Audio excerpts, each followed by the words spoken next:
welcome to our news update on XPBTV. I am XPBTV, Gus Promise, and with me is Kenneth Nzemeke. On our update today, NNPC releases distribution details of 387.5 million liters of petrol to solve scarcity. Kenneth, what's your take on this?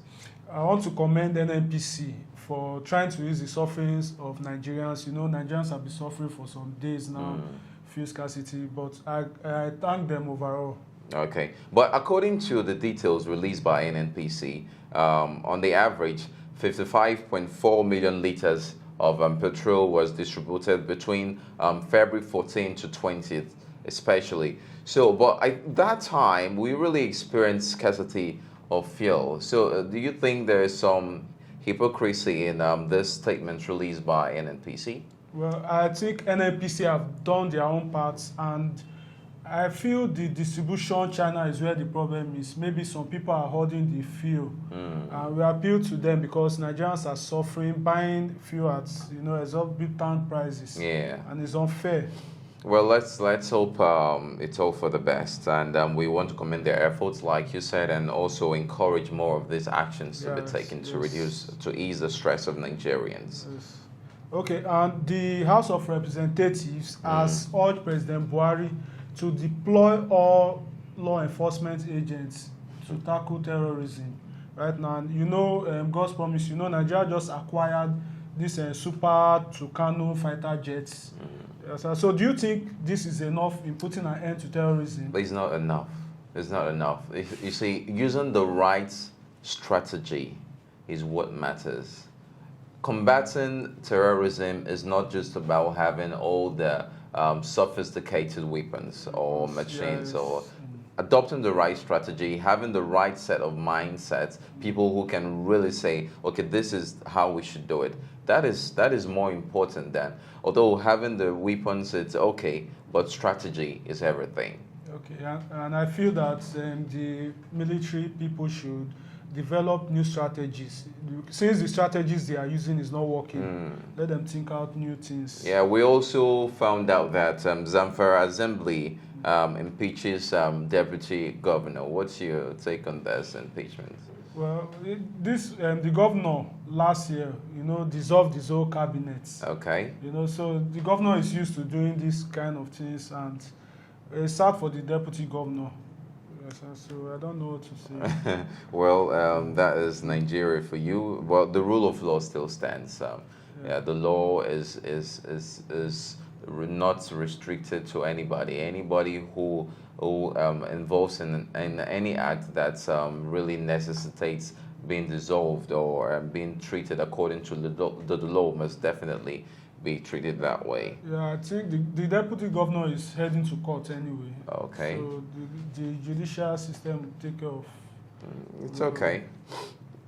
And security personnel have been deployed to Edo State.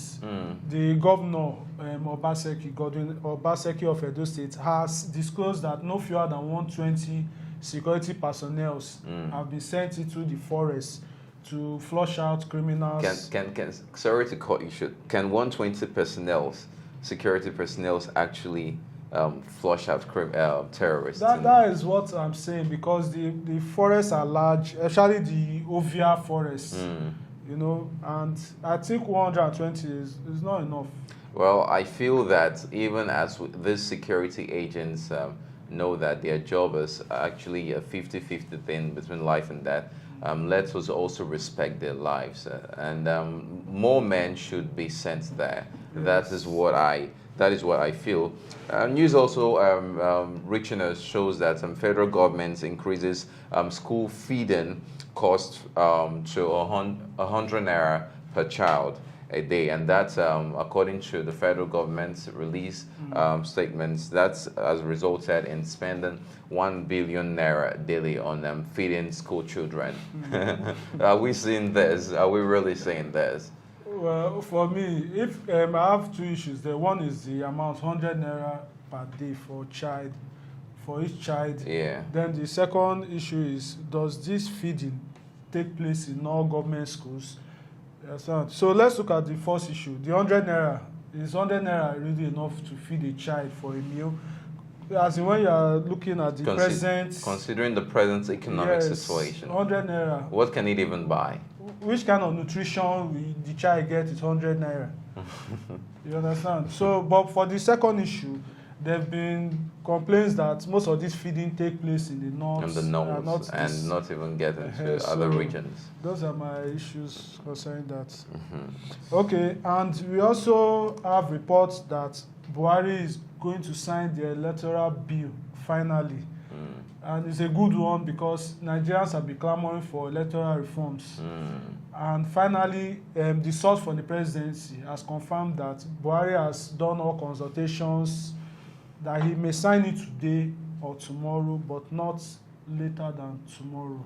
Okay. Do you think the 2023 election will probably turn out to be the best election we've ever seen? Well, it depends on the electoral process. It depends on the individuals who are going there, because election is just a process. Post-election is what matters. Yes. If we're having egocentric persons going there contesting, let's not really focus on the election. What happens after the election? How well can they deliver? That is the thing that we're looking at. We're looking at clarity. We're looking at transparency in governance. That is more important for Nigerians than even the election itself. Okay? And even another news reaching out says the Ogun State governor has vowed that he's going to bring ritualists to justice. I think this issue of ritualists in Nigeria is now getting out of hand. What's your take on this?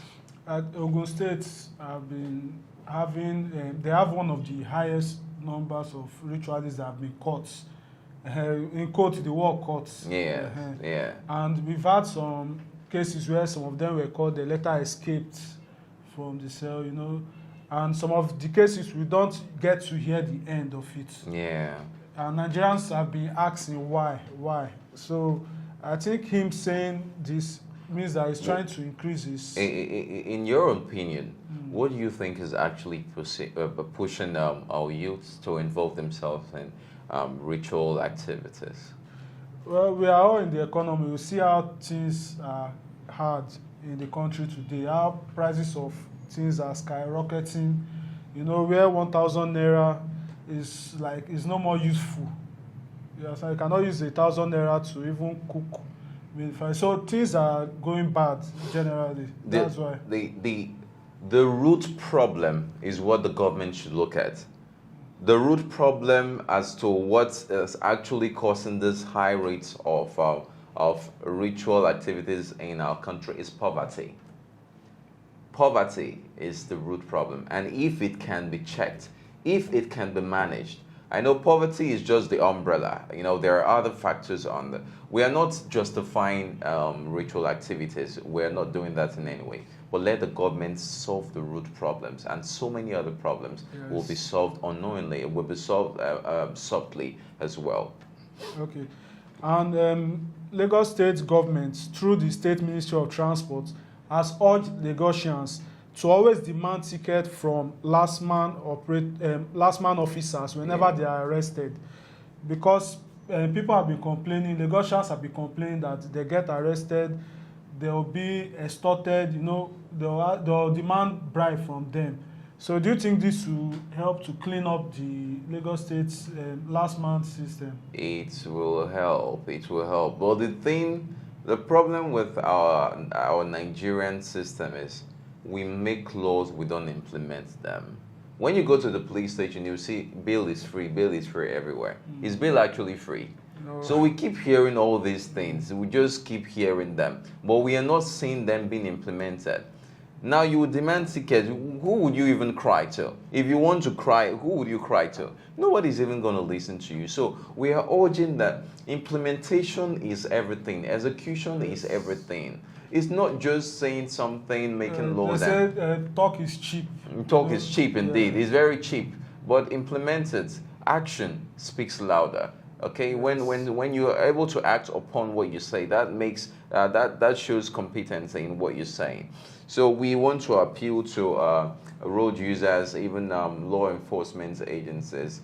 corrupt practices will not lead us anywhere. Not It lead can us- be eradicated if we all, individually and collectively, work to handle this very bad situation. Okay, and for the Champions League matches yesterday night, Atletico Madrid played Manchester United. The scoreline was 1-1. And also Benfica played Ajax. They played 2-2 draw. All right, viewers, thanks for staying with us on our news update on XPBTV. As usual, I'll be leaving you with words on Marble. Poverty is the absence of hope. You're not poor until you've lost all hope. Don't give up in what you're doing. Just stay actively focused in pursuing your dream. That one is coming from Pope John Paul II. Don't forget to follow us on all our social media handles at XPBTV Africa, Facebook, Instagram, and YouTube. I remain Ekbeji God's Promise, and here with me is Kenneth Nzemeke. Thank you for watching.